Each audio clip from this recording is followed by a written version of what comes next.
Today I'm making some ribs and chicken legs, some ribs and chicken. So I'm gonna start off with, I'm gonna use my kettle and my heat deflector. So that's just a pizza pan with another metal pan attached to it. And this is a little charcoal ring that I made out of some old scrap metal. And it's just got some holes in the side. So I filled it up with some lump and a couple of pieces of cherry and one piece of pecan. And so I'm gonna I've got just a handful of briquettes getting warm in here, so I'm gonna dump them in the middle and put the deflector on. And I'm gonna use my controller today to keep the temp steady. I'm gonna cook probably around, I don't know, 225 to 250, and then wrap. I might use my warming rack, the upper deck warming rack. So we'll just we'll see how it all fits. Come back when I get the meat on. I got my meat seasoned up, so I'm just gonna be honest. The last few times I've cooked ribs, they just really haven't been impressive to me. So I'm changing it up a little bit on my rib seasoning. I did a little bit of salt and pepper. It's like a coarse ground pepper, and a little bit of Lowry. So that's a seasoning salt. That's a lot like Goldie's barbecue, Jerby barbecues putting out that that's what he's been using. So we'll give it a shot. On my chicken legs, I brined them overnight in a little salt and sugar water, and then I hit them with a little Cavender's. So that's kind of like a salt, pepper, garlic type seasoning, and then just a little bit of my homemade barbecue rub, and just mixed all that together. So that's my legs, and I'm just gonna let all this smoke for a couple hours.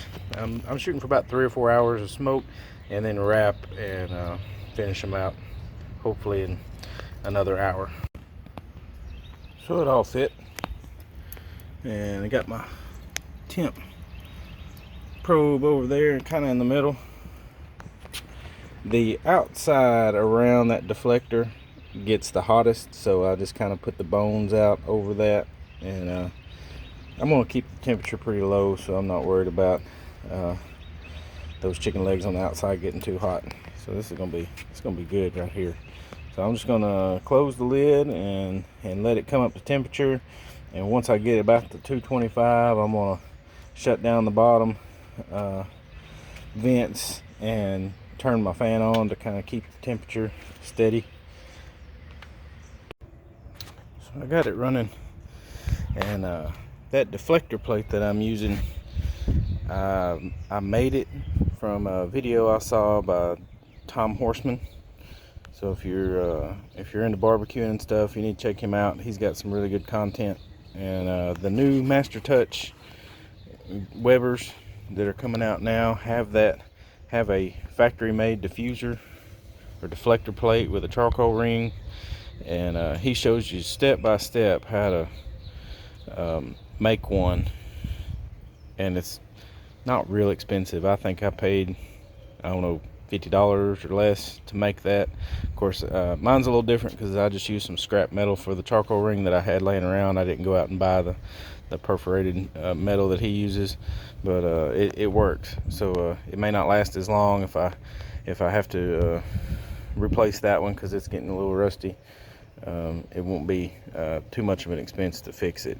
So that's a video. I'll check him out. He's got that video on there on how to make that charcoal ring and deflector plate. Alright, so I've got everything going, and my temperature hit about 175, and I dialed back the top vent about half, and that's probably about a quarter open right there, so I'm gonna leave that for right now.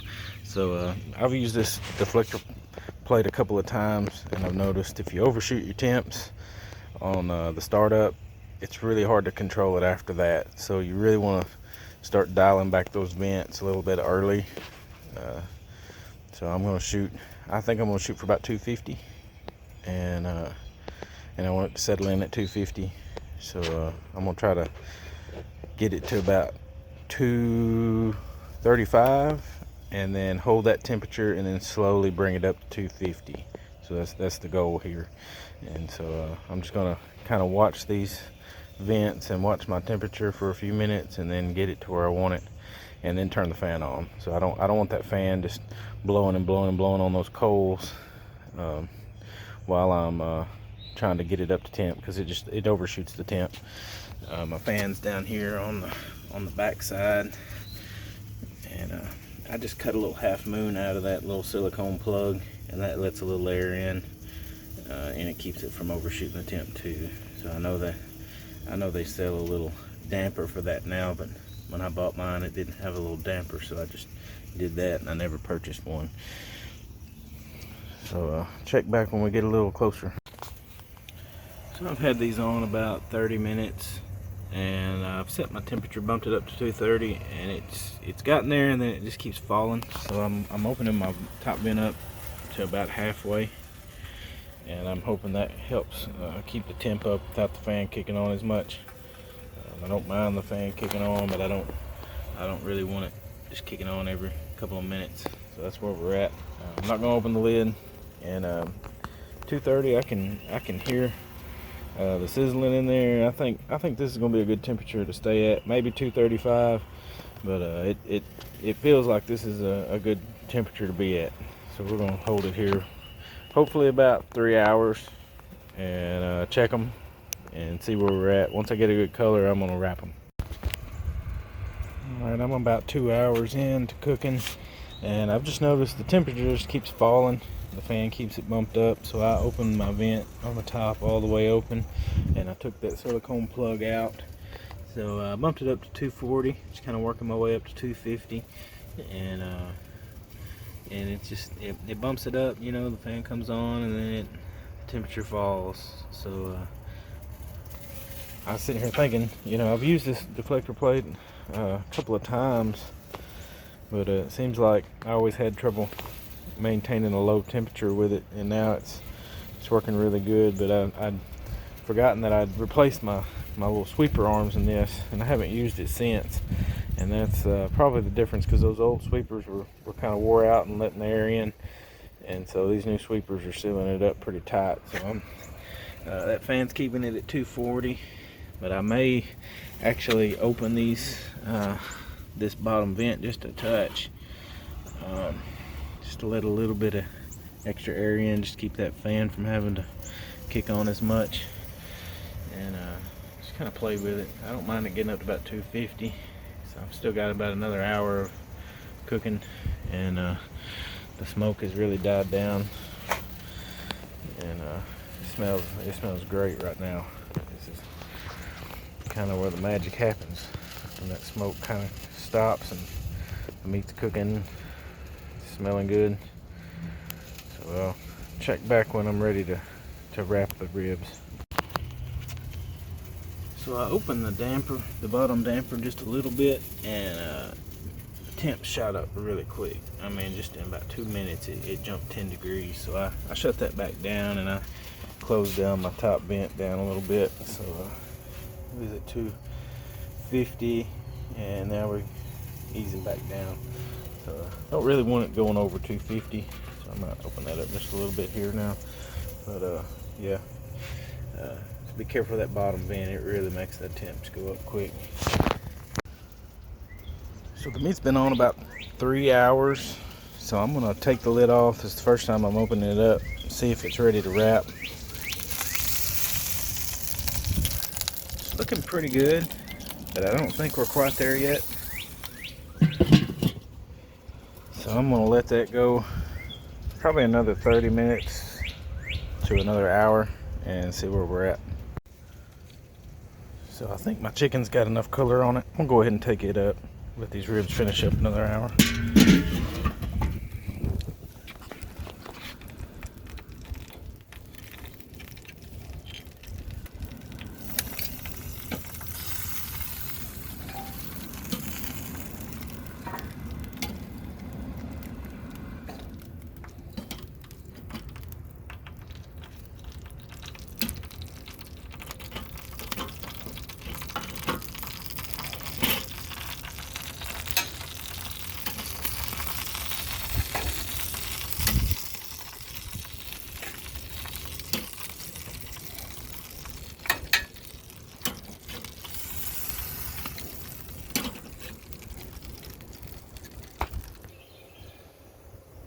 So this is how I do my chicken.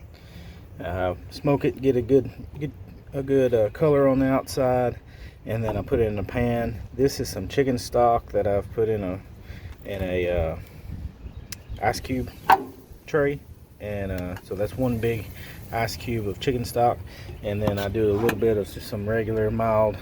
This is just some homemade stuff, kind of like a Rendezvous Memphis barbecue sauce is kind of what this tastes like. So when I'm gonna put just a little drizzle over the top of these, and then put the full on top, and then I'm just gonna rearrange some things in the smoker and make room for the pan. And that's all I do. I'll probably let it braise in this about 2 hours, and then just take it out and let it hang out in the pan until we're ready to eat. All right, it's been another hour, so 4 hours total. The ribs have been on. We're holding pretty steady at 245. So I'm gonna go ahead and take this off, and I think we're good to wrap right here. That's a good color, getting a little bit of pullback. I think one reason I hadn't been hitting ribs very good lately is I've been cooking them too long before I wrap them, and so I figure the wrap's gonna take 35 minutes to an hour. So I'm gonna get these in the wrap. So on my wrap, I just put a little bit of that barbecue sauce down. I'm gonna put it meat side down right here on this paper, on this foil, and wrap them up and put them on. You can kind of see the back side of these ribs looking pretty good. I'm liking the color, and that's gonna work out just fine. So the ribs have been wrapped about an hour, and I believe they're probably done. So we're gonna take a little peek at them.